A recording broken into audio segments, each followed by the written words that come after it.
senhores embaixadores, meus amigos, meus senhores e minhas senhoras, uma coisa é receber uma comenda do Itamaraty lá no Palácio em Brasília, com um montão de gente em fila, tudo caladinho, que ninguém diz nada.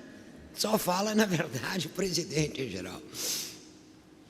E sempre há risco de que nos possam tirar de volta, que foi o caso do meu mestre Furtado.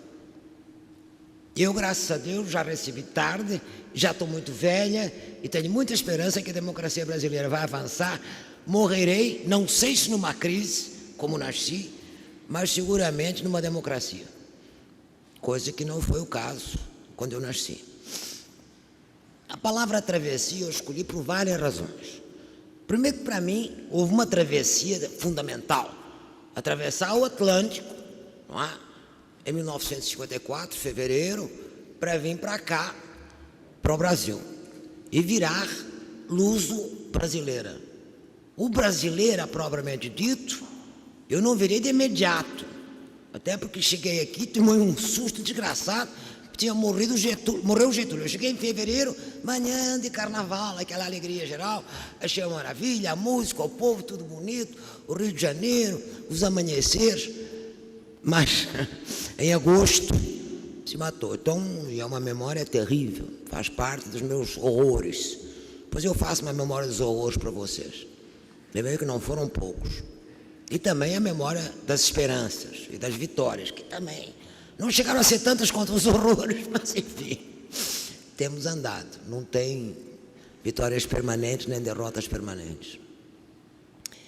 Essa foi a travessia maior. Mas, na verdade, tem vários sinônimos, tem várias maneiras de ver a travessia. E uma é no tempo e outra é no espaço, não é?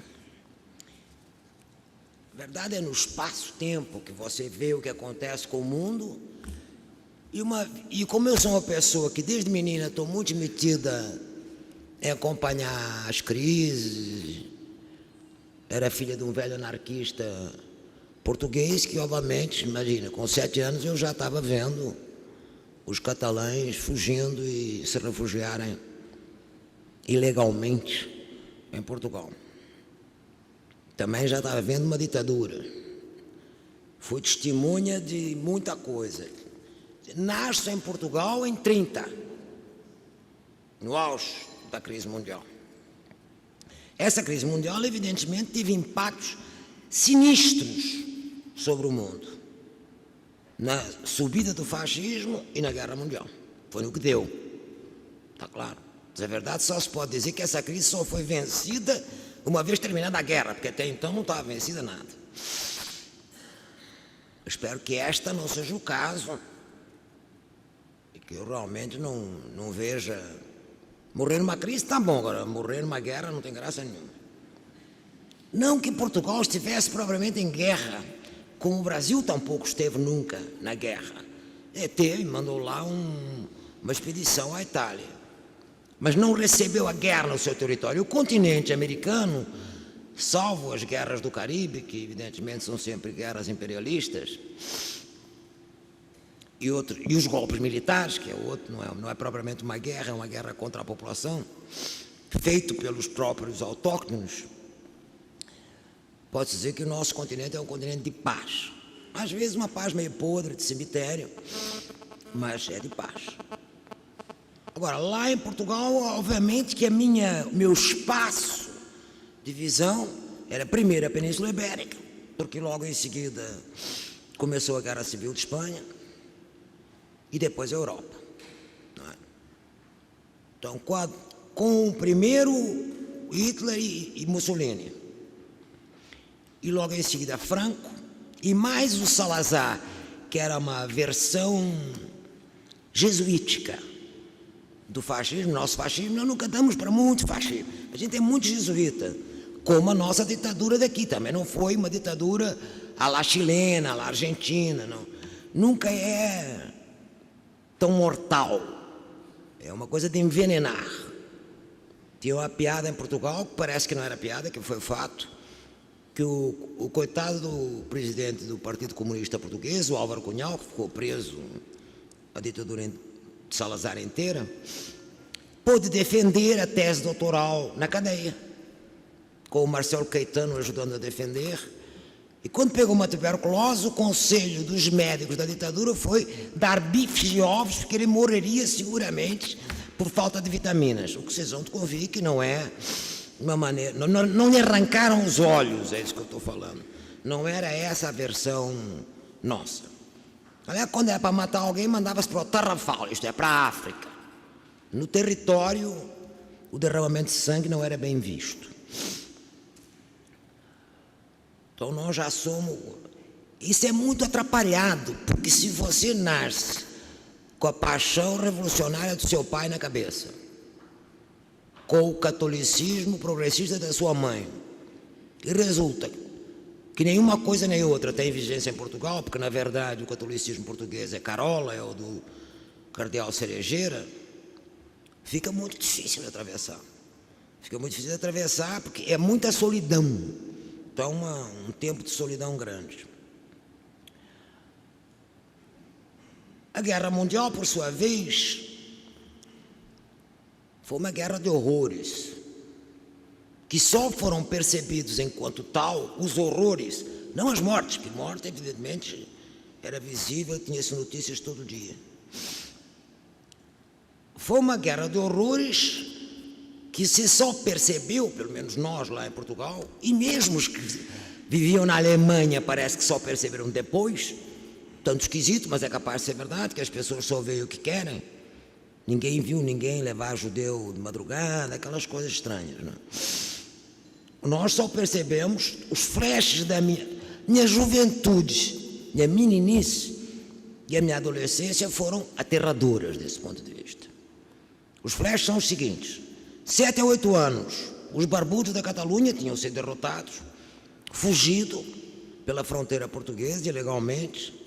Meu pai abrigou vários. Eu, quando vi aqueles barbudos lá em casa, perguntei para a mãe: o que é isso? Ela disse: não se pode falar por causa da polícia. Então, o meu medo da polícia vem desde os 7 anos. Vocês veem que não é uma coisa comum ter medo da polícia desde os 7 anos. Agora é por outras razões que eu tenho medo da polícia, não é as mesmas, é evidente. Estou falando de medo da polícia política, que eu só deixei de ter com a redemocratização brasileira. Que eu sempre que chegava aqui e via a esquerda falar nos botequins e na praia, eu perguntava: não tem PIDE, que era a polícia política? Aqui não tem polícia política, porque todo mundo falava. Aqui as revoluções são anunciadas. Não é à toa que foi todo mundo em cana, porque evidentemente não há quem aguente. Os meninos que se meteram a fazer revolta caíam um atrás do outro, porque o pessoal falava, pô. Falar, é tudo muito falastrão aqui, o que é um espanto para quem nasceu na solidão do fascismo português, que era o silêncio. Bom, além de que falavam coisas que eu não entendi. Basta ver que eu cheguei aqui e a esquerda toda dizia que o Vargas era vendido ao imperialismo, claro, não era nacionalista, e era um populista desgraçado que, na verdade, enrolava o povo. Aí o velho morre, 24 horas depois. É o contrário. Eu achava estranhíssimo, que não via nada disso. Eu via que o pessoal gostava do Getúlio. Porque vocês têm certeza? Não tem, você está chegando de novo. Isso aí é o jornal deles. Enfim, o resultado, evidentemente, não foi bom. 12 anos, meus senhores. 12 anos eu ouvi pela BBC de Londres, que era a única coisa que podia nos permitir em Portugal e no mundo, de modo geral, acompanhar os fatos da guerra, as seguintes graças: no mesmo ano, queda de Paris, batalha da Inglaterra, batalha de Stalingrado. Isto é, a civilização ocidental e cristã por um fio. E era uma choradeira, quer dizer, você imagina que cai Paris, chora a família toda. Batalha da Inglaterra, aquele horror, porque bombardeio atrás de bombardeio, Londres praticamente destruído, e a Batalha de Stalingrado, que foi o que decidiu a guerra, a dizer a verdade. Ali os russos pararam o avanço nazista alemão. Só a partir de 42 é que começou, não continuou o massacre, evidente, mas começou a possibilidade de vitória. A dizer a verdade, a possibilidade de vitória começou quando os japoneses atacaram os Estados Unidos, que eu nem prestei atenção, porque para mim só tinha a Europa, está claro? o Oriente, os próprios Estados Unidos. Os Estados Unidos era jazz e Hollywood para mim, não tinha outra coisa. Não era da minha cultura. Minha cultura era francesa e italiana, com o cinema do realismo. Isso aos 12. Aos 15, alegria geral, termina a guerra na Europa, eu vejo as tropas, eu não, todos os portugueses em Lisboa, fomos ao embarque das tropas salvadoras do mundo, que eram as tropas americanas. Basta aplausos, choradeiras, bandeiras, bandeira portuguesa, bandeira americana, etc. Alguns meses depois, não muitos, bomba de Hiroshima. Eu confesso que a partir da bomba de Hiroshima eu comecei a suspeitar que com os americanos é sempre bom ter cuidado. Espero que não aconteça o mesmo agora. Eu fiquei alegríssima com a vitória do Obama, como todo mundo, me comovi para burro. Espero que não seja o mesmo que a minha despedida das tropas, né? Sei que de lá até aqui, isto é, até a vitória do Obama, não tenho tido muito boa opinião sobre as proezas do Império. O horror dos horrores, portanto, foi quando eu vi em documentário fotográfico a abertura dos campos. A abertura dos campos é uma coisa indescritível. Não é um negócio de números. Você pode morrer ou não sei quantos. Não. É você ver a câmara das tropas americanas filmando a abertura e milhões de vivos mortos, empilhados. Era uma coisa... Eu tive pesadelo a minha vida inteira, a dizer a verdade, mas imaginem na juventude. E a bomba de Hiroshima foi outro horror. Que a imagem também dos pessoal todo queimado, aquele cogumelo monstruoso, e totalmente desnecessário. Totalmente desnecessário. Foi... Ainda bem que não foi o velhinho, que é outro que eu simpatizava, porque evidentemente o velho... presidente dos Estados Unidos, o velho Roosevelt, era um velho muito simpático, mas ele morre. E aquele provinciano desgraçado, daquele sujeito que o seguiu, resolveu fazer uma visitinha lá e dizer que estava bem. Contra o ponto de vista de uma carta, que não queria absolutamente bombardear o Japão, porque ele ia desembarcar no Japão e virar o vice-rei do Japão. Como, aliás, virou do mesmo jeito, mas enfim. Teve muita dificuldade de fazer as pazes com os japoneses depois de uma desgraça daquelas. Isto é o meu tempo português, meus senhores. Meu tempo português é isto. Fui alimentada intelectualmente desde menina, porque meu pai era anarquista e os velhos deixaram lá os livros, dos 9 aos 14 com literatura russa. Aos 9 anos eu li A Mãe de Gorky, vocês podem imaginar. E confesso que dos 9 aos 14 ler os russos, que são uma espécie de portugueses um pouco mais atrapalhados, não fez nada bem à minha cabeça. Nada bem. Por sorte, aos 14, a coisa da cultura francesa era dominante e nós tínhamos, pelo menos na minha paróquia, um padre que era da linha do Monnier, da linha dos chamados padres operários. Então eu virei católica de esquerda aos 14. Até então eu era meio anarquista, meio comunista. Eu tinha um tio comunista e um pai anarquista. Os almoços dos domingos, vocês podem imaginar o que eram em plena guerra civil. Eram a pauleira, né? Entre um e outro, porque se detestavam. Eram inimigos figadais. Mas a verdade é que depois dos 14 aos 18, foi a literatura e a filosofia francesa. Eu ganhei o prêmio Descartes no liceu público, de meninas, porque lá era separado os liceus, não se misturava meninos com meninas. Ganhei o prêmio Descartes com 16 anos. E pouco depois entrei na universidade. Também não tinha vestibular. Se você tivesse média alta nos últimos cursos do bacalaureat, que era do sistema francês, você entrava.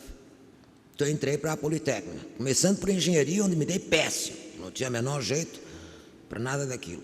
Daí fiz matemática. E só depois dos 18 anos, e basicamente até aos 23, isto é, enquanto estava já na Politécnica, etc., é que comecei a ler a literatura americana. Até porque eles tinham ganho a guerra. americana e inglesa, que eu não tinha lido como literatura. Os modernistas ingleses, que eram grandes romancistas. Por sorte, ambas as literaturas eram altamente críticas aos seus países de origem. Então, ler literatura americana era, na verdade, um instrumento de crítica à civilização americana, porque os grandes todos criticavam aquela sociedade muito desigual, escravista, racista, desigual, enfim, essa coisa que depois levou 40 anos de luta recente para que finalmente se ganhassem os direitos civis e eles pudessem ter o privilégio de ter um negro, ainda por cima de origem africana, o que não deixa de não ser o original. Espero que o Quênia não queira a estrela e virar o Porto Rico da África, mas se quiser é um direito deles. Cada um faz o que quer. O fato é que essa foi a minha formação intelectual. Bom, agora, no caso do Brasil, não é os flashes do terror, são os flashes do medo aqui.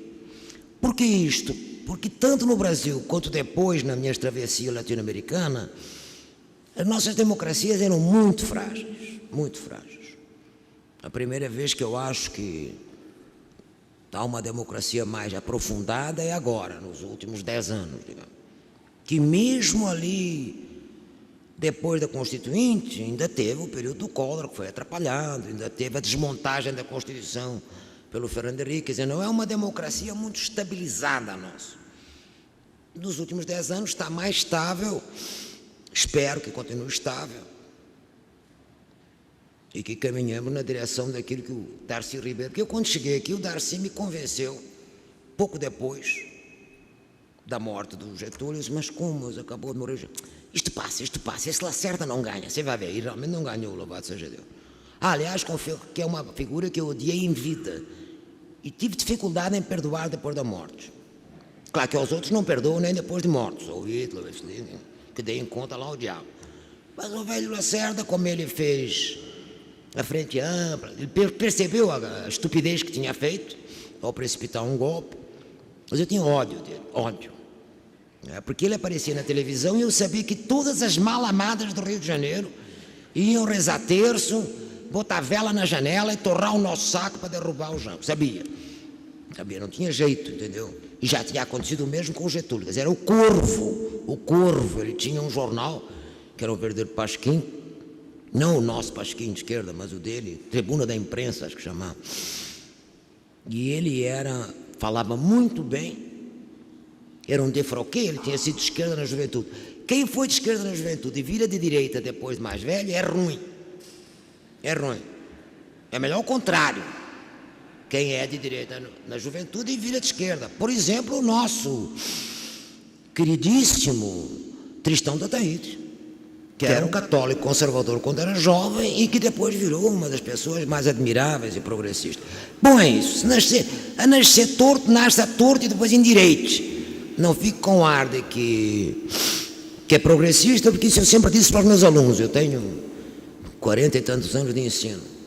Que o brilhar o olhinho aos 20 anos, pela Revolução Social, pelo socialismo, agora ninguém mais por isso, mas enfim, pela inclusão social, pelos pobres, é bacana. Eu quero ver é depois dos 30, 40, 50. Para espanto meu, eu verifiquei que alguns aos 60, colegas dos que lutaram pela democratização, lutaram duro durante os 21 anos de ditadura, todos estávamos juntos, e de repente, não estamos mais juntos. Isso é outra perda, mas não faz parte do horror.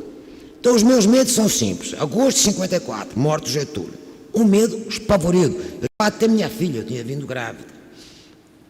E o meu marido sumiu. Foi com os amigos dele, comunas, lá salvar o pasquim deles, que obviamente foi empastelado devidamente pela população, que ninguém...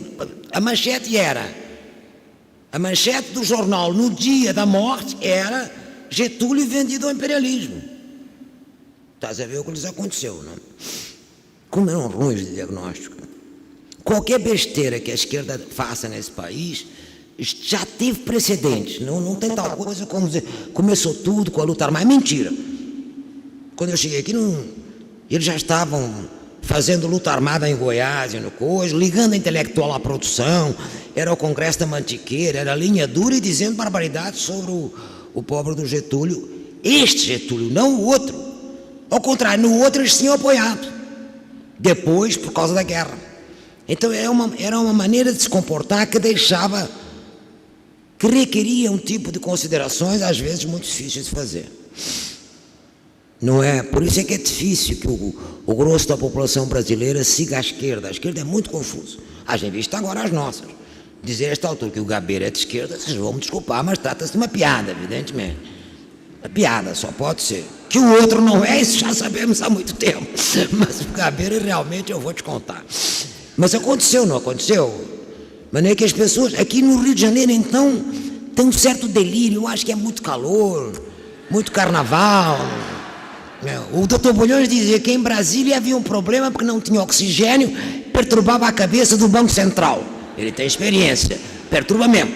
Cada vez que tem uma reunião do Banco Central, a gente diz, tomara que chova para ver se amaina ali o oxigênio. E aqui no Rio tem um carnaval desvairado que periodicamente dá uma carnavalização atrapalhada e pronto, o pessoal se mascara de esquerda, de progressista, de rei, mascara-se do que quer, é um inferno. Mas isso é divertido. Eu, de qualquer maneira, como me tornei carioca, mas eu não consigo ter o humor carioca. Eu ainda tenho o sarcasmo da Punice Lemberg, que eu não realmente...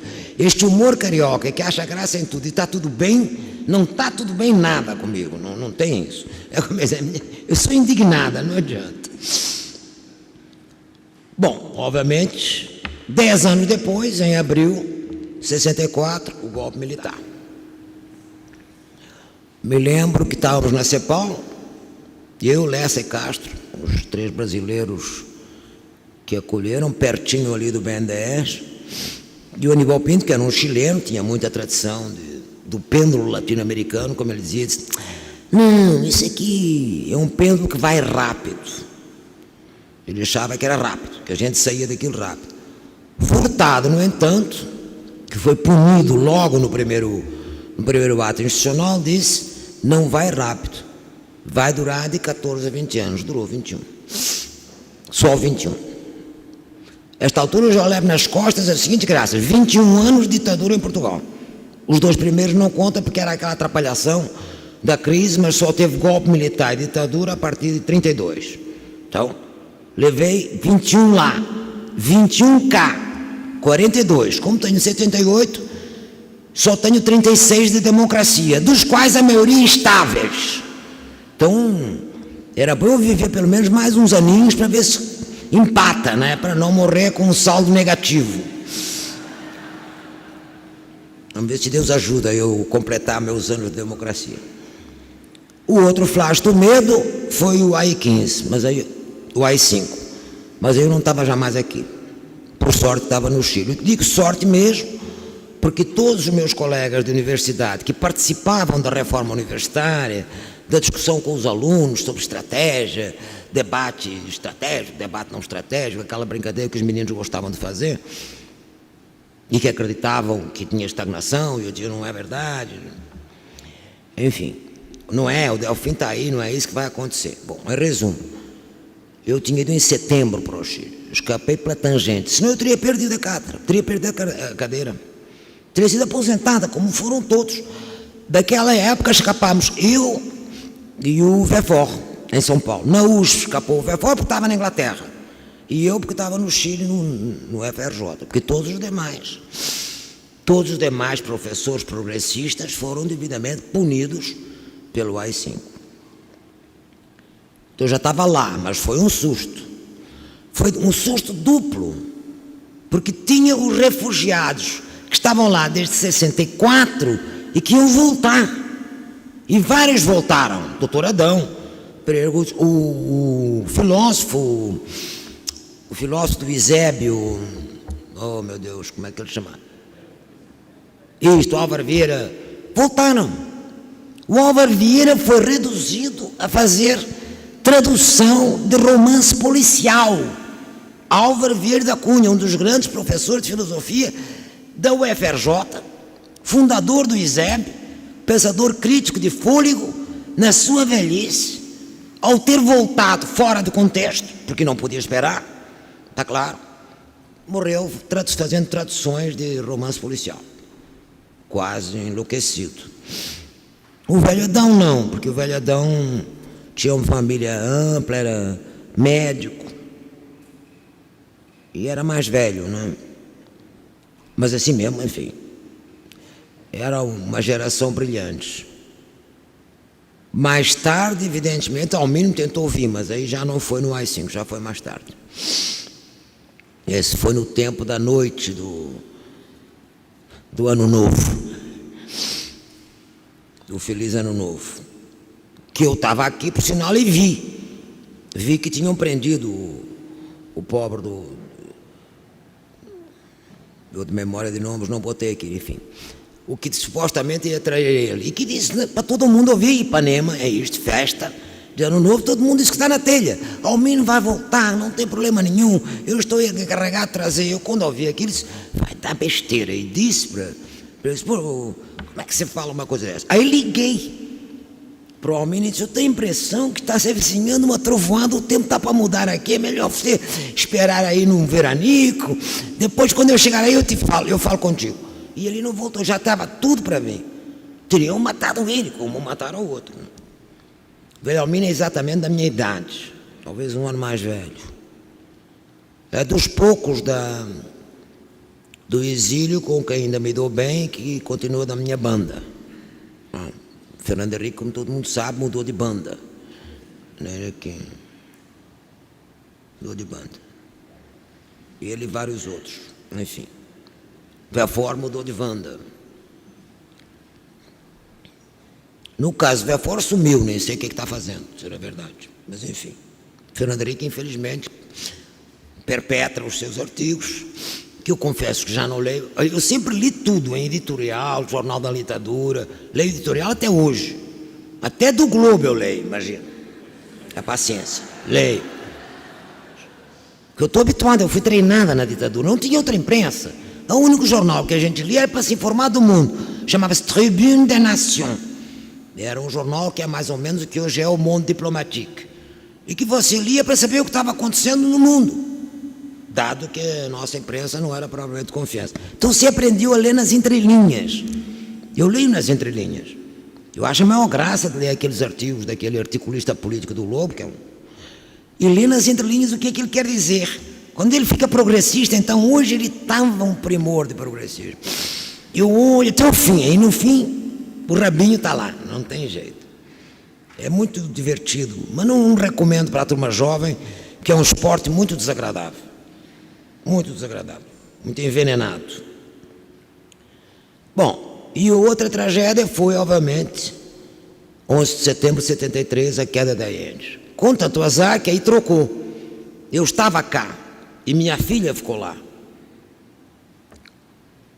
E as comunicações foram interrompidas. Então eu estava dando aula, eu tinha retomado por causa da universidade, deixado ela lá porque ela tinha recém-casado com um chileno, estudante na área de saúde, e não conseguia falar. Ao fim de uns 4 dias restabeleceu as comunicações, ela conseguiu falar comigo por telefone, e o primeiro avião que pisou no Chile, com os refugiados, que é o avião da UNRWA, o avião do delegado dos refugiados, desci eu e ele sozinhos em Santiago. Mas o diretor da CEPAL estava esperando, e foi um homem muito corajoso. Ele impediu, por exemplo, que ninguém da CEPAL fosse preso. Não autorizou. Disse que se fizesse aí, ele tirava a sede da CEPAL de Santiago, e realmente não fizeram. Mas vocês podem imaginar o que eram as noites com toque de queda em Santiago. Está aqui o companheiro. Jogávamos pôquer junto com o nosso amigo Paulo Renato Souza, que é outro que virou, mas que na altura era uma figura admirável, passava, ele tinha chapa branca e ele passava as noites durante o toque de queda, passado. Primeiro jogava pôquer com a gente, depois saía, porque o Serra teve que se exilar na embaixada. Quem tratava disso era o Serra, a dizer a verdade, era o delegado da colônia para refugiar nas embaixadas. Mas que o Serra sumiu, entrou o Paulo Renato a fazer isso. Então era um esporte arriscado, se sair de chapa branca, porque eu, às vezes que saí de chapa branca, por ser mulher talvez, me apontaram uma metralhadora, mas né, acho que não valia a pena desistir de sair a horas não reconhecidas. E nós ouvíamos o matraquear das metralhadoras nas favelas de Vitacura, que era o bairro de luxo. Nós vivíamos no bairro rico, mas como sempre, lá como em toda a parte, em torno dos ricos viviam os pobres. E depois, no dia seguinte, a gente viu os cadáveres vindo pelo rio Mapocho abaixo. O Chile e a Argentina foram sinistros. Os dois golpes de lá não foram golpes propriamente dito, foi uma coisa sinistra mesmo. E não foi por etapa, quer dizer, foi de estalo uma violência enorme, né? Aqui foi por etapa, ia se habituando. E até 68 todo mundo ainda achava que ia ter uma restauração democrática, porque essa era a pregação. Depois não houve, evidentemente, mas enfim. Mas lá não teve tal papo, lá foi para valer na cabeça. E a última visão do medo que eu tive foi aqui em 74, no final de 74. Eu estava vindo para entregar a minha tese para a universidade e ia tomar um avião para ir ao Chile, que eu ainda era Nações Unidas. E tinha laissez-passer e tudo, quer dizer, uma coisa que supostamente não podem te prender. E me prenderam no aeroporto. Aí foram 48 horas no DOI-CODE, obviamente, um pavor. Eu passei 3 anos sem pisar em nenhum aeroporto. Cravei aqui no Rio de Janeiro, não saí. E do Brasil não saí mesmo, porque eles juravam que se eu saísse, não me deixavam entrar de volta. Me caçavam a naturalidade brasileira. Como eles tinham o direito de fazer o que eles quisessem, eu disse, bom, então os senhores, eu não saio. Para me caçar, o senhor vai ter que me matar, porque daqui eu não saio. Então não saí. Aí sim, aí perdi o medo. Aí perdi o medo, como tinha sido demais para o meu gosto, eu não tinha feito coisa nenhuma, não era da linha armada, não era subversivo, não tinha nada a ver com nada, era apenas uma reformista exaltada. Cheguei a pensar que tinha sido Delfim, imagina, porque por eu bater na política dele, ou o Mário. Aí não era, o Mário até que foi quem me tirou. Porque foi ao gás e ele disse, prenderam a minha colega, que é maluca, de esquerda e tal, mas não faz nada disso, não é um perigo, é um vexame. Todo mundo já está nas universidades mundiais correndo na baixa assinada. E parece que é o que ele disse, que não era contra mim, era contra ele. O problema é que a minha pressão foi contra o Geisel. Por isso é que eles diziam lá que nem o Geisel me tirava de lá. Eu comecei a achar que eu não tirava mesmo. Foi um horror. Rendeu uma certa psicanálise, porque eu fiquei com medo de ser professora. Esse é o único medo que me sobrou, os lives. Eu dava aula e a voz prendia na garganta, ficava rouca, estava ruim, aí tive que me tratar. Mas continuei ali firme, dando aula, com o devido espia na aula, ouvindo. Mas a partir de 78, eu atingi o que eu chamo de maturidade política. E aí resolvi entrar na política, pronto. Chega só de fazer palestra, de andar pelo Brasil, conhecendo o Brasil de universidade em universidade. Chega de andar de um lado para o outro na América Latina, abrindo cursos, servindo a CEPAL, servindo a burocracia internacional. Tudo bem, era muito nobre a tarefa. Mas dada a minha ira e dada a minha necessidade de ação, não bastava. Então eu entrei. Esse é outro nome da travessia. Eu entrei para o MDB do Ulisses Guimarães, para a banda dele, que se chamava Travessia. Travessia tem que ver com a travessia do Atlântico, essa travessia da política acadêmica para a política concreta, e a outra travessia que é a do Guimarães Rosa, que quando eu li o Guimarães Rosa, eu finalmente achei que entendia que esse Brasil era um pouco mais complicado do que aquilo que eu tinha lido no Jorge Amado, e até mesmo no Graciliano, e até mesmo nos outros.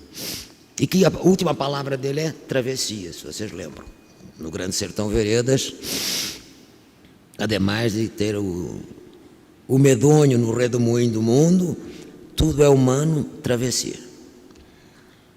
Então, para mim, travessia, essa foi a segunda travessia política. Aí eu fiquei na executiva até a derrota de Ulisses em 89, que foi um vexame para aquele partido. A partir do qual perdi completamente o respeito, porque realmente vocês vão te convir que derrotar o homem que fez a Constituinte O cara que lutou pela democracia o tempo inteiro, que foi presidente daquele partido eternamente, e dar-lhe 4% na votação nacional é dose. Eu acho que ali tem a impressão que mesmo os membros do grupo da travessia não ajudaram, traíram. Não digo os nomes, porque alguns sou amiga deles até hoje, até porque não posso confessá-los, mas não consigo explicar os 4%. Não, porque ele não era bom em televisão. Não creio, mas pode ser, enfim. O fato é que é isso aí. Isso aí estava derrotado, não tinha mais nada. O velho estava tão desanimado que eu queria propor parlamentarismo. Eu disse, presidente, com licença, parlamentarismo não, esse negócio não, eu continuo presidencialista. Votei quando houve no Jango, votei pelo presidencialismo e continuo achando, o país é imenso. E nós, bom, vocês, o que vai fazer? Parlamentarismo com voto distrital? Ué, mas na prática, essa mix, mesmo com presidencialismo, caso dos Estados Unidos, dá um bordel danado. Sou contra o voto distrital, sou contra parlamentarismo. Num país deste não adianta. País continental não tem jeito, não é uma confederação ainda por cima. É que não tem muito sentido. Bom, então aí ingressei no PT. Ingressei no PT e em 94 eles me mandaram, na verdade votaram em mim, aí não foram apenas eles disseram que me davam a vaga para deputado. Eu perguntei, mas por quê? Eu detesto. Também deputado eu não queria, eu já estava na executiva. Não, para deputado. Por quê? Porque aí depois eu me dei conta, o Mercadante, que era o economista da bancada, tinha sido vice do Lula. Então não tinha um deputado economista na bancada. E estavam no Congresso Campos, Delfim Neto, figuras importantes da economia. E no Ministério, o Malan, precisava lá alguém no Congresso. E essa foi uma tarefa muito dura, porque foi quando eu fui deputada que desmontaram a ordem econômica e a ordem social da Constituição. A Constituição, na verdade, mantiveram a ordem jurídica e democrática. Isso é verdade. Portanto, nós temos 20 anos de democracia constitucional com os direitos civis, etc. Isso tudo bem, não tocaram. Mas, em compensação, a ordem social desmontaram logo, separaram a previdência da saúde, enfim, atrapalharam tudo, desmantelaram, e a ordem econômica desmantelaram toda. Toda. Um dos dias mais duros, sem bandeira brasileira, eu tinha, só que eu ia de preto. Hoje não tinha porque vim de preto, porque hoje é uma festa.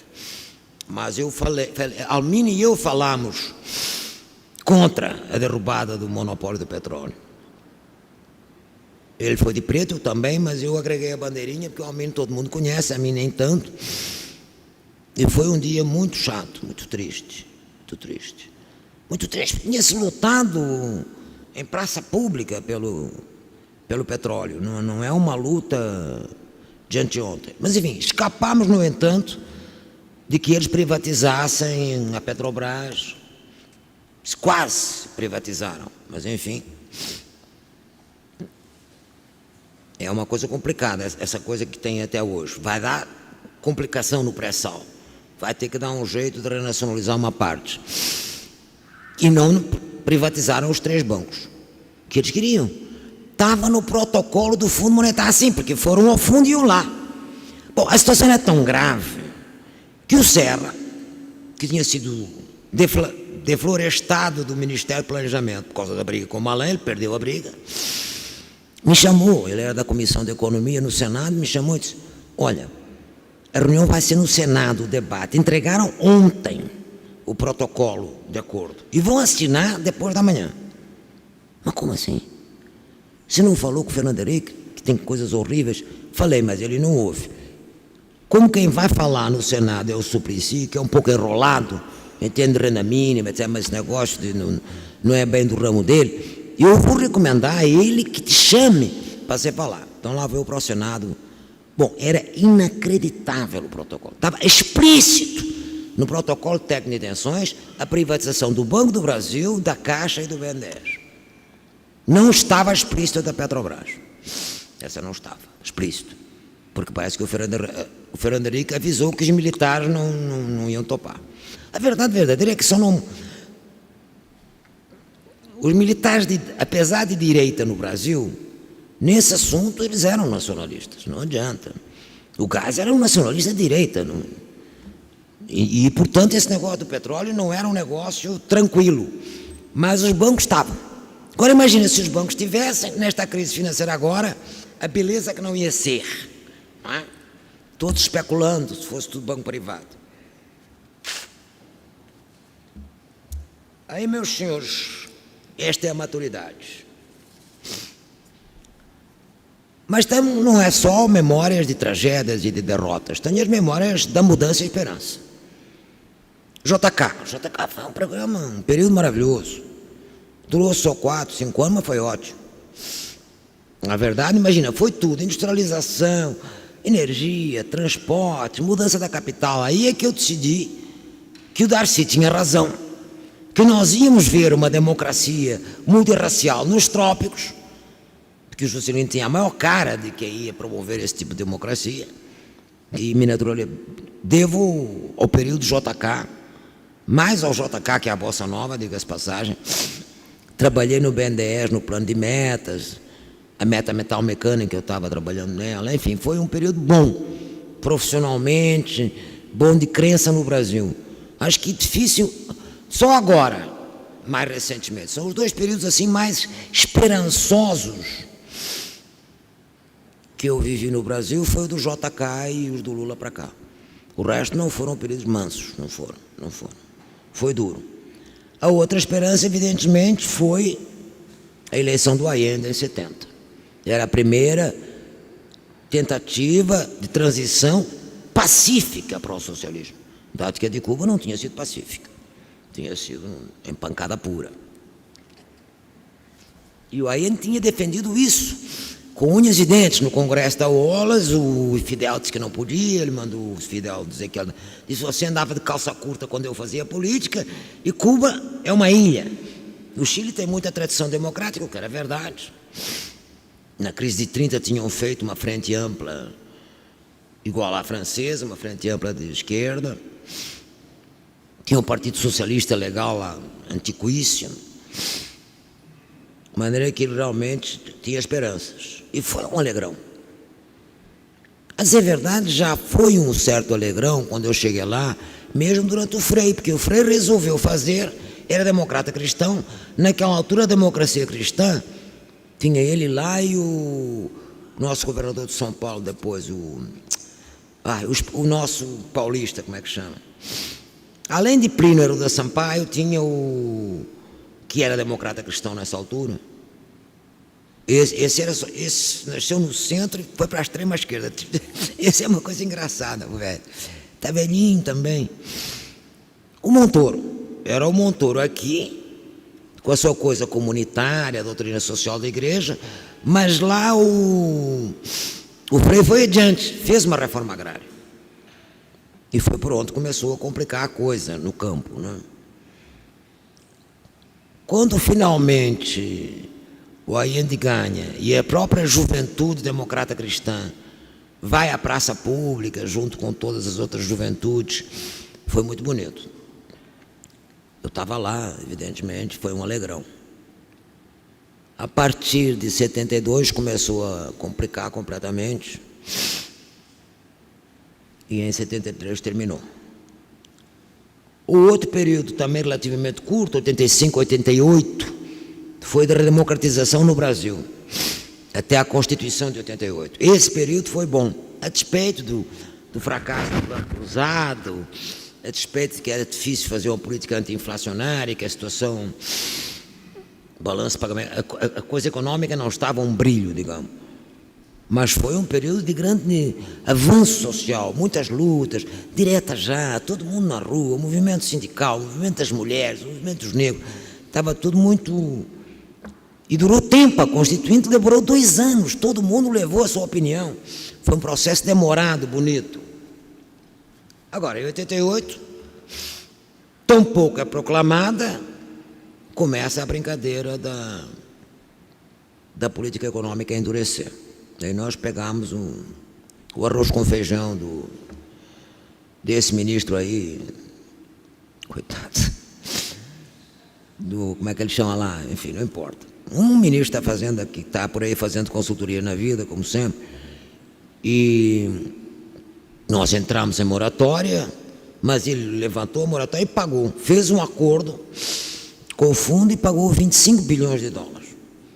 Nos deixou de rastros, tão de rastros que se só conseguiu sair na década de 90 adiante, quando o Malan negociou lá a dívida externa em Washington um tempão. Foi um período atrapalhado. A década de 90, voltamos. Neoliberalismo tardio, porque o Brasil é o último. Também é verdade que nós temos essa vantagem. Isso me deixa preocupado, pois até podemos discutir. Eu estou com medo de que essa crise mundial, que apenas está nos atingindo agora, mais para diante, infelizmente pode ser 2010, porque 2009 não há recessão, é impossível ainda, nos bata atrasado. Nós temos uma grande capacidade de resistir, é engraçado. Nós resistimos, para bem ou para mal, tendemos a resistir às crises mundiais. A gente não entrega a rapadura assim fácil, não é? Muito menos vai entregar agora. Sempre todas deram problema, claro, porque a gente era endividado externamente, porque devia até as orelhas. Agora não deve nada a ninguém, não deve ao governo, claro, para fora, somos credores até. Nós pertencemos aos emergentes credores. Nós, os BRICS todos, mais a Ásia, estamos sustentando o dólar. Quem está sustentando o dólar somos nós. Mas nós não conseguimos sustentar no momento a nossa moeda. Está atrapalhado. Mas isso eu deixo para discutir depois, no fim da palestra, se vocês quiserem, porque não tem sentido entrar nisso agora. O fato é que a década de 90 teve esse problema da liberalização e da desestruturação dos capítulos da Constituição. E aí, em 2002, elegeu o Lula. Bom, aí para mim eu tranquilizei.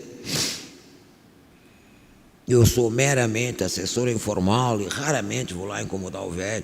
Quando vou a Brasília, eventualmente dou uma no pé do ouvido. Eu fui assessora dele, sim, nos 10 anos da derrota. Quer dizer, sim, também, aquelas ali eu fui assessora. Mas depois de vitória tem muito candidato a assessor. Inclusive os que não eram em outros tempos. Não precisam. Vitorioso não precisa de assessor. Se precisar também, eu não sou o estilo de assessora boa, que eu digo, eu não sou puxa-saco, digo na lata tudo, e vou dizer mal do Banco Central, mas nem que é um saco, não é? Não sou realmente uma assessora agradável de ter, digamos.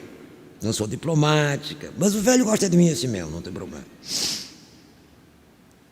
Todo mundo, de modo geral, acaba me tolerando, porque esse meu estilo é tão óbvio, e eu digo as verdades, dou a quem doer, a quem quer que seja, e tanto faz que seja de esquerda como de direita, que seja meu amigo ou não seja, que o pessoal acaba se habituando ao meu estilo e, na verdade, acho que no PT ninguém tem razão de queixa de mim a despeito de eu dizer as coisas de uma maneira dura.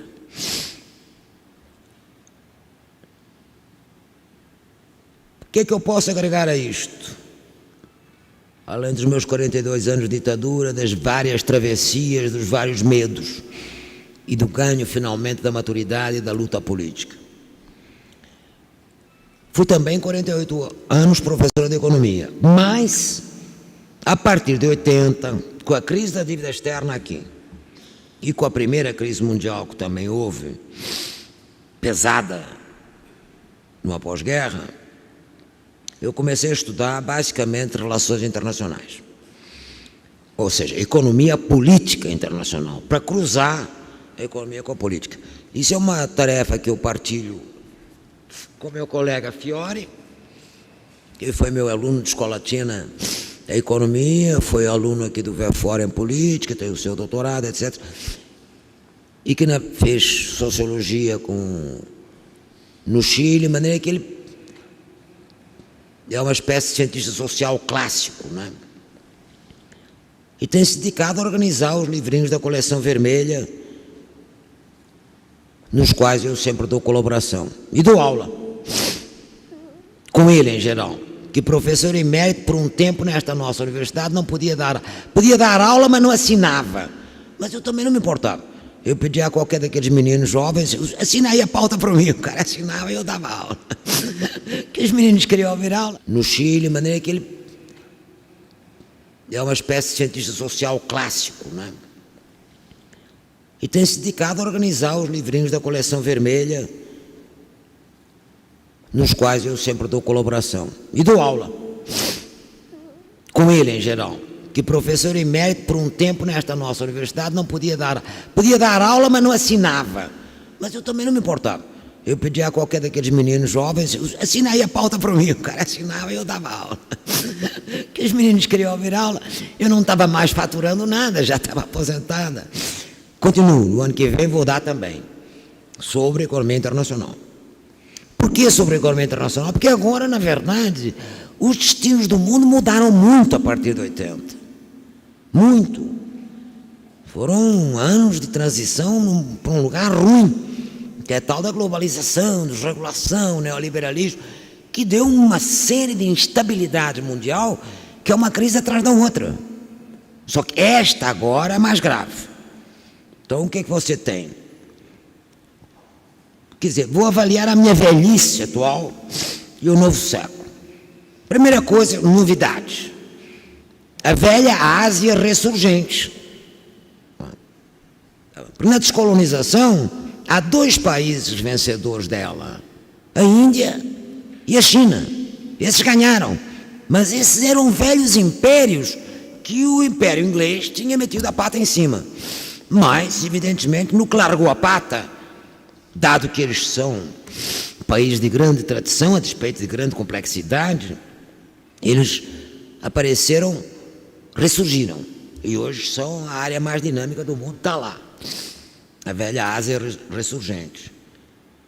Por outro lado, terminou a Guerra Fria, com o desmantelamento da União Soviética e do respectivo império, o que evidentemente provoca uma zona de tensão muito grande, tanto econômica, financeira, haja vista agora, quanto política, na fronteira entre a Alemanha e a Rússia. Quer dizer, todas aquelas países que se soltaram do império, isto é, a Mitteleuropa, a Europa do meio, aquilo ali é uma tragédia, aquilo é uma zona de fratura histórica. Quase todas as guerras começavam ali. Só espero que a próxima não, e que não haja a próxima, porque imagina, se for outra vez lá, é para europeu se suicidar de vez. Só da guerra mundial no espaço deles. Não é? Muito ruim. Dado que na Ásia não está previsto guerra nenhuma. No momento, o Japão não tem armas atômicas e a China está de vento em popa de aliada com os Estados Unidos. Portanto, aliada econômica, mas moderada no trato. Não está mais dizendo, como no tempo do Mao, que é um tigre de papel. Não são malucos nem nada. Então, estão lá tranquilos. Agora, na África, em compensação, foi uma derrota a descolonização. Porque a África você descoloniza, como foram feitos países que estão desenhados pela colonização, e não bate nada com nada, cada país tem no mínimo duas tribos inimigas, se matam uns aos outros, e obviamente a penetração imperialista sobre as formas mais desbragadas e despodoradas, a China está dando agora a sua contribuição, vai ter passada a crise, vai ter outra corrida imperialista na África. Não tenham dúvida, não escapou, eles não escaparam do destino. Coitado do Mandela, na verdade, fazer o discurso com contentamento, porque elegeu o Obama. Vamos ver se o Obama ao menos isso não faz. Não é? Ou se faz pelo menos com luva de pelica, né? Não faz, não é barbárie, porque aí é ruim. E eles foram muito massacrados.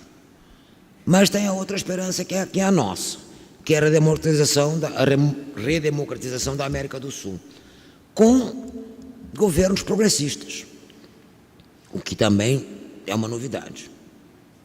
Nós nunca batemos no tempo, quer dizer, quando um tem um governo progressista, outro está em ditadura. Quando um tem ditadura é uma confusão. Mas desta vez não, desta vez é uma coisa sincrónica. Estamos todos, neste começo do século XXI, estamos todos, o Cono Sul inteiro, a África do Sul, a América do Sul, com governos progressistas, de diversos matizes, mas enfim, não dá para dizer que são governos de direita. E isto é uma esperança. Não que a gente, a partir daqui, na integração, vá formar um bloco com força para se antepor ao bloco americano. Imagina, nós não temos vocação para potência. O velho Rio Branco não preparou o país para ser potência. Ele fez uma gestão pacífica de delimitação de fronteiras. Com um país deste tamanho, é claro, se essa população for devidamente incluída e educada, dada a abundância de recursos naturais, de vários climas, etc., não tem problema. O problema é não continuar sempre a ser o país do futuro, isso é que torra. Como nos últimos 10 anos já estamos sendo o país do presente, porque ser o país do futuro é um saco. Eu já tenho 78 anos, quer dizer, só tenho uns 10 anos que eu parei de ser o país do futuro. Ou eu vivi olhando o passado e me lamuriando, ou olhando o futuro e disse, quando é que vem a promessa do meu amigo Darcy Ribeiro, da tal democracia multirracial nos trópicos? E não vinha, mas está vindo, então estou otimista. Essa aí eu acho que não me tiram. Quer dizer, eu posso ainda morrer na crise, mas ninguém vai me dizer que eu vou morrer numa ditadura, porque não vou, eu faço fé em Deus. Eu tenho certeza que não vou. Pode ser que depois de eu morrer, lá para diante, meus netos peguem outra, mas isso aí... Agora, eu quero dizer a vocês o seguinte, meus senhores. Para onde é que vamos agora? 2008, vamos para onde? O mundo vai para onde? Depois da crise, vai para onde? Vai para uma nova ordem mundial? Aproveitando a simpatia e o charme do candidato eleito, recoloca e repõe uma nova hegemonia branda, como foi aparentemente branda, a do Clinton, e antes dele, a do outro lá, o da Esperança, que foi assassinado. Vai ser assim? Se for, eu acho ruim. Ou não, ou caminhamos para uma multipolaridade, na qual, ademais do G7, se agregam os BRIC. Pelo menos reconhece que tem, como eles mesmos dizem. O diretor do Fundo Monetário não diz outra coisa. Agora você tem que ouvir o que a velha direita diz, que estão todos sensatíssimos. O diretor do Banco Central do Fundo Monetário já disse, agora vamos para o multilateralismo e só 7 não dá conta, para resolver, bota mais os BRIC e nomeia. Está claro? Bota também a Rússia, a China, a Índia e o Brasil. Pelo menos, para discutir. Porque são países credores dos Estados Unidos. Só os 7 fica difícil. Os 7 são as 7 potências que estão aí desde o pacto, desde a Pax, como é que chama aquela paz lá do século XIX? Isso é a ordem mundial da estrutura feita no século XIX. Não mudou nada, mudou só o hegemon. Em vez de ser os ingleses, passaram a ser os americanos. Mas são os anglo-saxões e a velha Europa mais o Japão. Pronto.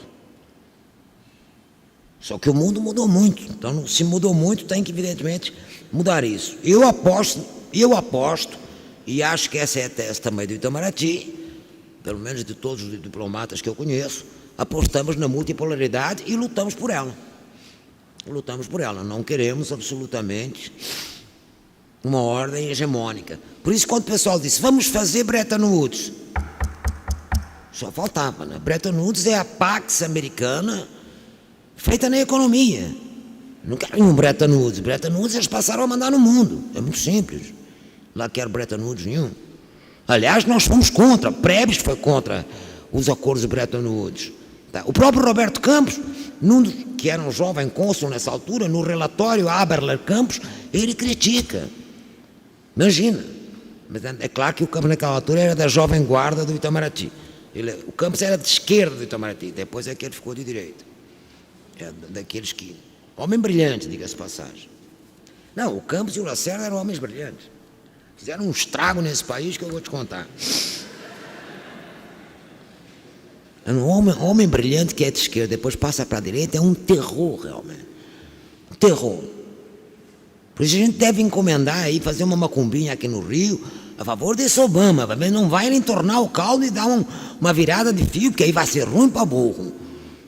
Era só o que me faltava. Não, isso eu espero morrer antes, credo. Não é possível. Bom, outra coisa, a discussão qual é? Vai ter re-regulação do sistema financeiro. Não, re-regulação do sistema financeiro vai ter que ter, porque não funciona. Está totalmente atrapalhado, o crédito congelado, está muito ruim. Mas re-regulação do sistema financeiro não significa um novo Bretton Woods. Está claro? Bretton Woods, a única cláusula que tinha sobre o sistema financeiro, que é do Keynes, era para impedir a mobilidade de capitais. Ué, mas eles derrubaram ao pouco caminhar. Na década de 60 já tinha mobilidade. Quando começou o euromercado, e Londres abriu a praça dos eurodólares, acabou, ali já começou. Depois toca na década de 70, tome petrodólares, nos quais nós embarcamos para endividar nossas estatais. Aí tomamos uma moratória pelos cornos, evidentemente. Todo o programa de energia brasileiro se atrasou em 70 por causa disso. Porque a gente realmente se atrasou em 80, perdão. Por causa disso, porque nós ficamos totalmente endividados sem instrumento. Então, o para onde vamos é complicado. Não está nada claro. Como não tem bola de cristal, fica sempre multipolaridade ou uma nova hegemonia, regulação ou anomia, avanço social ou, ao contrário, aumento da miséria e da pobreza. E não está claro, porque tudo depende de como se desenvolve essa maldita crise que está aí. E como os próprios Estados Unidos vão se coordenar com os outros, eles mandando, ou pelo contrário, eles aceitando as opiniões alheias. No caso dos bancos, eles aceitaram a opinião inglesa, claro, que já tinham deixado quebrar que deu a besteira que deu, obviamente, no que os ingleses disseram, isso é uma besteira sua. Os ingleses estão sempre dando umas aulinhas ali, lembrando ao filho grande, aquele adolescente um tanto atrapalhado, que eles entendem mais de finanças e de diplomacia, o que entendem mesmo, que eles são os pais da diplomacia e das finanças mundiais. Então seguiram. Muito bem, mas e daí? Isso é para segurar os ricos. O que é que faz com os pobres? O Obama disse que ia inverter. Vamos ver. Brasil. No Brasil eu acho que continua a esperança. Primeiro que nós não estamos à beira de uma recessão. Isso é balela. Nós estamos com uma crise de crédito que foi aquilo que bateu aqui em cima, como bateu no mundo inteiro. Está claro? E, por consequência, deu uma atrapalhada do overshooting do dólar, porque nós, o México, o Chile é menor escala, porque é um país menor, mas nós, o México e aquele do Sudeste Asiático, a Coreia do Sul, são os países onde desembarcaram centenas e centenas de bilhões de dólares de capital. Então, quando acontece uma destas, eles precisam sugar de volta os capitais. Eles levam. Daí, no que eles levam o capital, e é fora do registro, por exemplo, se levassem, já levaram dezenas e dezenas de bilhões, mas não aparece na perda de reservas. Porque não é legal, não é registrado. O jeito entra e sai como quer. Faz todas as operações com bancos estrangeiros nos paraísos fiscais. Essa picaretagem que os exportadores fizeram aí, que foi uma das razões de detonar a falta de crédito para a exportação, Aracruz, o Votorantim, os pais da pátria, velho Votorantim, não foi velho, é claro, foram os patetas dos gestores, porque agora, em vez de ter dono de empresa, vocês não têm mais, você tem gestor, e o gestor faz o que dá na telha, em geral é um menino de gravatinha, com mestrado nos Estados Unidos, ou no IBMEC, e faz a besteira que faz, não é? Então é complicado. Isso deu um solavanco desgraçado. A Bolsa, meus senhores, a Bolsa, desde que é global. Nós temos ADRs em Nova York. Eles sobem, nós subimos. Eles baixam, nós baixamos. Só que mais amplamente, está claro. Eles sobem 3, a gente sobe 7. Eles caem em 3, a gente cai 7, 8, 9, que é para ver o que é bom. Sobretudo, nós somos elásticos na baixa. Nós estamos numa situação tal que as ações das grandes empresas o patrimônio líquido declarado em bolsa da Petrobras é inferior à caixa da Petrobras. E isto vale para a Aracruz, isso vale para todos, para a siderúrgica, para todos. Por quê? Porque não tem crédito. É claro, porque não tem crédito lá também. Eles sugam os dólares. E a bolsa é uma sanfona. A bolsa é uma coisa totalmente especulativa, desvarada, e não vai se recuperar tão cedo. É a única coisa que eu posso dizer a vocês. Não adianta que quem quiser especular em bolsa agora só se for profissional mesmo. Não se recomenda aos amadores aqui presentes que se metam nisso. Melhor a dívida pública. Como, aliás, isso é a opinião no mundo. Qual é hoje o ativo preferido por todas as famílias do mundo? Título da dívida pública do Tesouro Americano. Número 1. Está claro? Que não rende nada. A curto prazo é negativo o rendimento, mas porque é um ativo de segurança. Ah, mas como é de segurança se os caras devem tanto? Irrelevante que eles devam tanto. Não tem lá os chineses para fazer o jogo? Tem. Os chineses e os japoneses têm mais de 1 trilhão, tem quase 2 trilhões de dólares de reservas, eles seguram. Está claro? Quem financia aquilo aí? A Ásia. E a Alemanha, que ainda tem bastante também. Nós damos a nossa pequena contribuição, 200 milhões, não é pouco. Não é?